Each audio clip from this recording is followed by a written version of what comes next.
Hey everybody out there in YouTube land, just want to do a quick video right quick. Hopefully this doesn't take too long, but this is one of my many books. I call these life books. Basically, you're going through school and everything like that, and your book bag, you got subjects. And I got a subject book for everything that's going on in my life. It's my websites for affiliates. And working on that right there. This real estate book. I had this book so long. A joke idea. Buyer situation. You cannot make an informed assessment of real estate transaction without knowing your own situation. How much borrow from a bank? Seems like so much. Developing creative financing techniques. Look at that. It's just a whole book. Nothing but real estate investing. And here go Three Kings for my Three Kings cleaning service. All right, so the way I like to set up my books, the first talks about general information, general goals, and you see this business needs to make or generate $566.89 per day in order to be successful. All right, in order to make this income right here. All right, and that's not too hard. I mean, think about it. Yesterday we had a 5 area carpet clean. I think it was like 245. And let's say if I had 2 5 area cleans, that will easily be close to this number right here. We're working on increasing ticket numbers by doing promotions, but during these uncertain times, a lot of people have changed their spending habits. So basically, I don't expect for regular spending habits to happen anytime soon. So the middle needs to be filled up. This is my new book, and basically I'm trying to make it more refined. So in the back right here, I have my telephone script, and there's things that happen on a telephone call that you need to be able to outsource and instruct someone in order to do, such as your receptionist or whoever you have answering the phone, including yourself.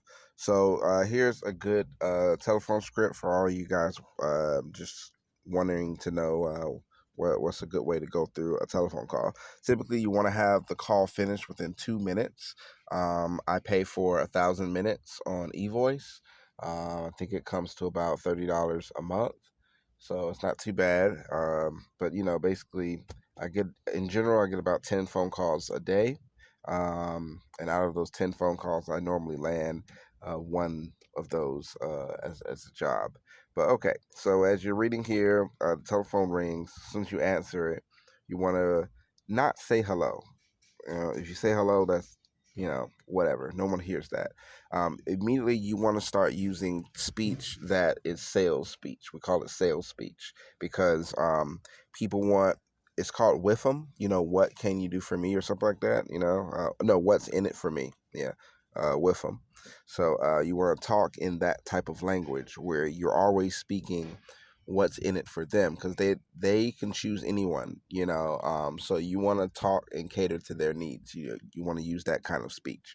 So instead of saying hello, you say thank you for choosing your company. So in our case, we'll say thank you for choosing Three Kings Cleaning. This is your name. This is Terry. How may we help you? You always say something along of that nature, with a question at the end. Uh, how can I help you? How's your day going? I hope you're, what I'm saying, like, basically just some way to introduce yourself and let them know that you're a human being, and basically pass the ball to them, put the ball in their court. So the customer will have these reasons when they call you. It'll be a telemarketer trying to give a service like build a website, or they will put you in a publication or put you on the first page of Google. They always call. All right. Could be someone looking for a price. Could be someone they already did business with you, or they're just, hey, look, I need this service. I don't care about the price. Just give me the service. They just want to set an appointment, and heaven forbid, they're calling to complain. Okay. We're going to cover um, these topics, well, this is really easy. Telemarketers just thanks but no thanks. Okay. Looking for a price, you can pause the video and go over that. Okay. But in general, when they're looking for a price, you just want to take the time to get the information, because basically it's sales is a funneling thing, like they have to be aware of you, they have to like you, they have to trust you, everything of that nature. So um if you don't take the time to cater to those things, you probably are reducing your chances of getting the sale by at least 20%.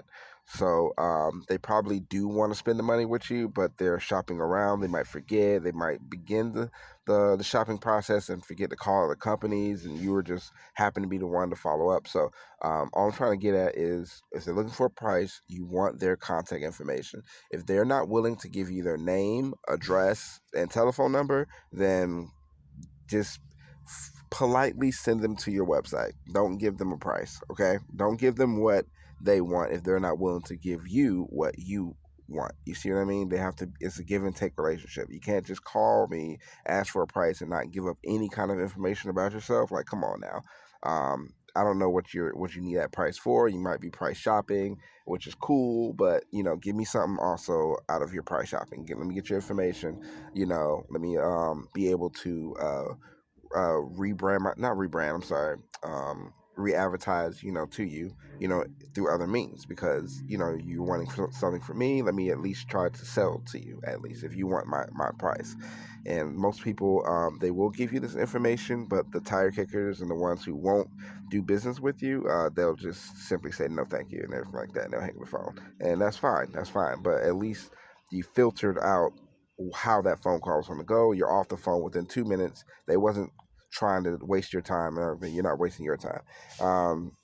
And a customer complaint, basically how to deal with a complaint is a whole other video too, but it'll summarize that is, you want to speak to them, on their level, and let them talk, let them vent and get everything out, basically, leave the ball in their court as best as possible. You want to find out, get to the bottom of why they really are displeased. Sometimes um, it's a lot of things that they could be complaining for, so I don't want to get too specific, but all I'm saying is when it comes to customer complaints, the bottom line is just listen to them and really, really figure out what went wrong, and if something you can do, something you can do. Hopefully, it's something that's not going to tear into your profits, but most likely it will once that happens. But one customer tearing into your profits is better than 10 customers tearing into your profits. So it's not a big deal to offer free services or go back and do a redo. It's just one time. If you're doing good on your service, this a customer complaint should come in once every blue moon.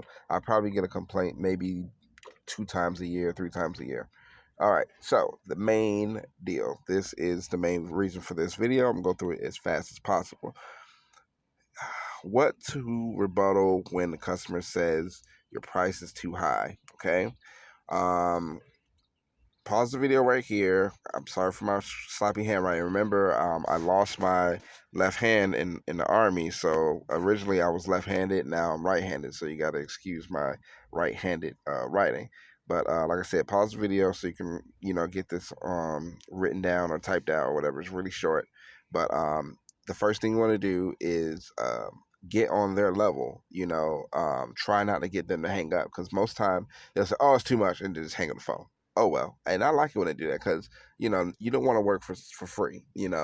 Heaven forbid you go out there, you do a job and you get hurt, and then you're like, oh, I did this for $30. I did this for $50. Like, oh my God, now I'm wrecked, and for $30 or $50, you don't want that to be you. All right, so they say the price too high. That's good. They save you time. They save themselves time. They can call someone else. All right. All right. But basically, there's still possibly a sale. How many times someone told you it's too high and really it's not too high? They're just trying to see how low they can get the price. How many times does that happen? So you want to get on their level. So first thing you want to do is repeat the exact words they say. If they say, "Oh, it's just too much," you say, "Oh, it's just too much." Okay. And they'll say, "Oh, I just can't pay that much." "Oh, okay, you can't pay that much." "Oh, okay." Whatever they say, repeat it exactly back to them, and then you go straight into this because you already got the information from the first time you picked up the phone. Because as soon as they say, "I'm looking for a price," you say, "Okay, I just need some contact information." So you already got their name.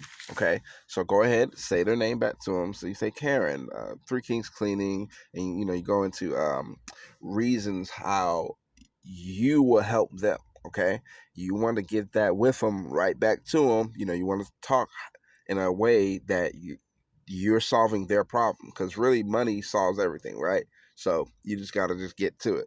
So like I said, our reason that they should choose us is we do service above and beyond, on most of our services. If you're paying what we ask, we have no problem going above and beyond however we can.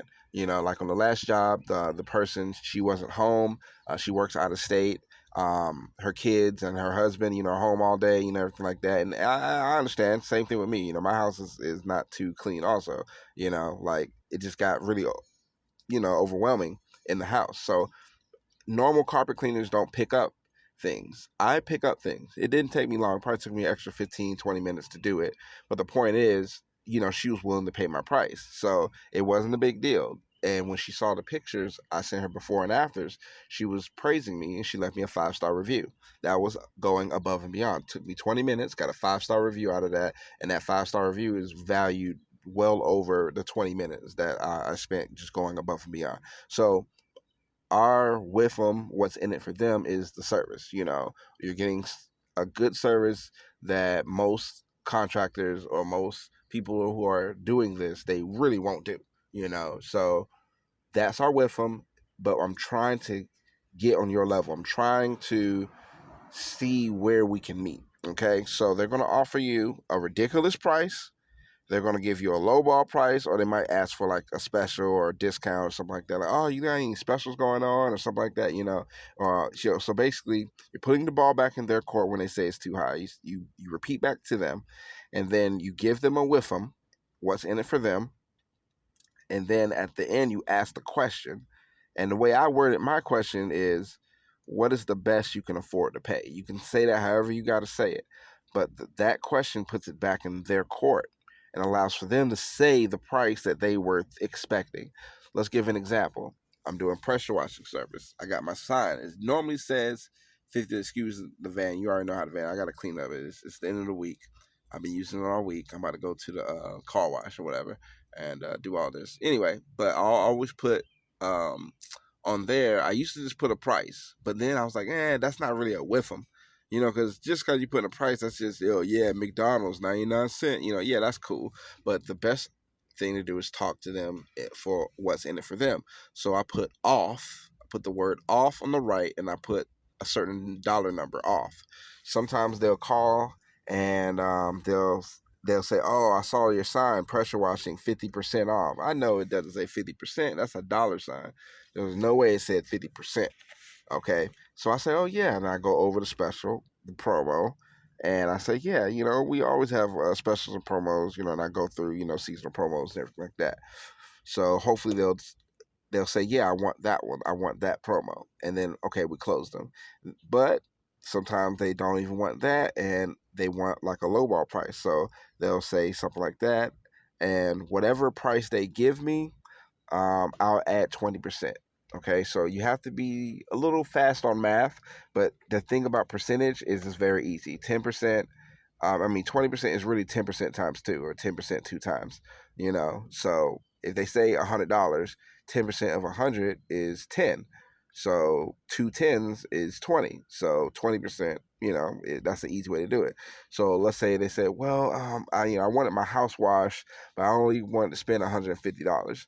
10% of 150 is 15. 15 times 2 is 30. So they said 150. I'll add $30 to it. So I'll do it like this. They said, oh, okay. I repeat back to them. You want to always repeat back those words. Oh, okay, sir. So you need your house washed, but you only willing to spend $150. Well, when you go to the script for lowball because he lowballed you. Okay, I just want to be able to meet you halfway. Is there any way you can spend $180? That way we can get this done for you. Your house would be cleaned. You don't have to worry about a half job being done, because I've heard a lot of pressure washing companies out there that give low prices. They really don't know what they're doing. We're trained and we have the experience to, house wash your home the correct way and not damage any plants. And plus, we're properly insured. We've been doing this for years. So, would you like to get your house washed for $180? And I see how I ended it, um, with a question, and then they have their willing to say, yeah, I'll do it for 180, or they might say, oh, well, 150 is all I got. After that, it's on you. Is it slow? Try to get it back. Get something back for doing it for a low price. So if you charge $200, like we charge, I would say $200 for a house wash, and they want it done for 150, that's 10% of 200 is 20. So they're definitely wanting about 25% off. So that's not too bad. We normally have a 20 to 25% discount going on, but they have to do something for us. So since we're giving the with them, we met the low ball. They're in discount 20%, promo range, so we can still do business with them. But if they're doing ridiculous price, like, oh man, I wanted my house done for $100. I had this one lady call me and say she wanted her house cleaned for $80, and I was like, ma'am, I can't do the whole house for $80, And I tried to meet her halfway. Plus, she was over 50 miles away. There was just no way that I could do it for that price. Now, if she was right down the street, I just got finished doing some cleans for the day, I'm already in the area, that's another way you can meet them halfway too. Ask the prospect, hey, well, okay, well, we can do it for that price, but we're not going to be in that side of town until Thursday. Or let me get your information, and can we come by next time we're on that side of town? I'll call you a day in advance and let you know, hey, we're going to be there. And most of the time they say, yeah, yeah, yeah. So that's a good way to meet in between also. All right, so this video is going on for a very long time. I hope this helps somebody. I'm going to try to keep posting information like this, cleaning business talk. And that's pretty much it. I really appreciate y'all watching these videos. I'm going to go ahead and sign out. Long video, I know. But leave a comment below on what you think about it, and I'll see you in the next video.